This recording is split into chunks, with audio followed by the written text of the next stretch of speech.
Ladies and gentlemen of the jury, history, and the American public, we have arrived at the portion of the evening where we tally the accounts. The cover-up held for 26 days.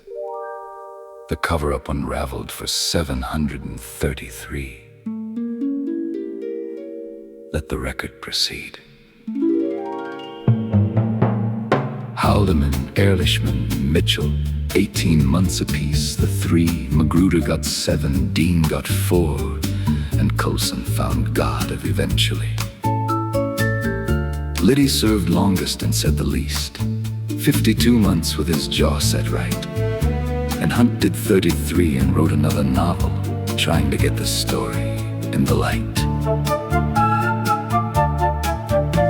Gray burned the files and told the truth about it, and was never formally sentenced in the end. And Rosemary stretched and said she didn't mean to, and history declined to quite pretend.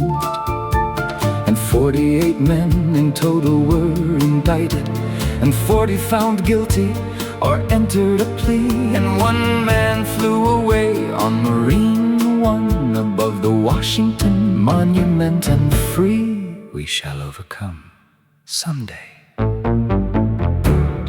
30 days after the helicopter, Gerald Ford stood up to speak. He granted Richard Nixon full immunity before the special prosecutor's peak. He called it our long national nightmare ending. The nation called it something else by far.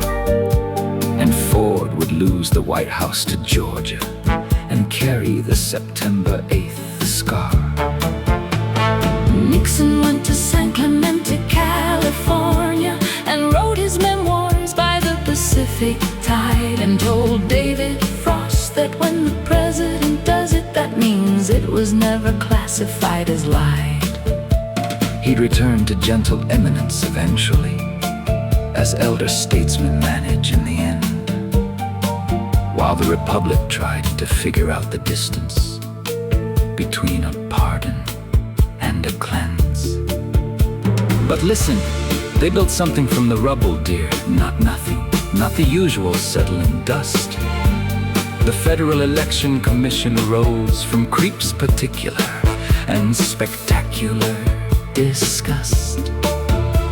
The FISA court began to watch the watchers. The Inspector General took his rightful post. The Presidential Records Act said public, and the archive is the thing that matters most. The church committee turned the lights on in the darkened back rooms of Langley's halls. The independent council statute rose and fell, and rose and fell along the marble walls. 2 young men at the post had proved it mattered, that the press could hold the powerful to light. Which brings us to the name we nearly let the history swallow whole. He was 24 years old and working nights. He earned $80 every week.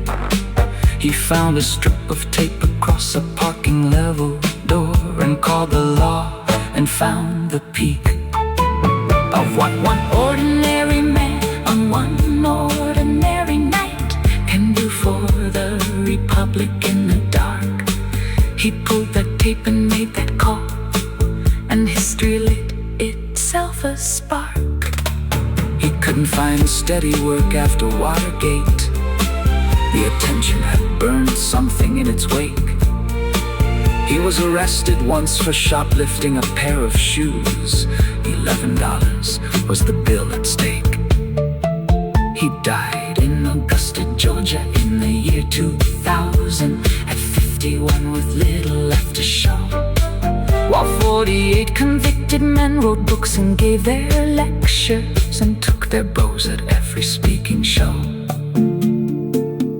The man who found the crime received the least of anything that followed.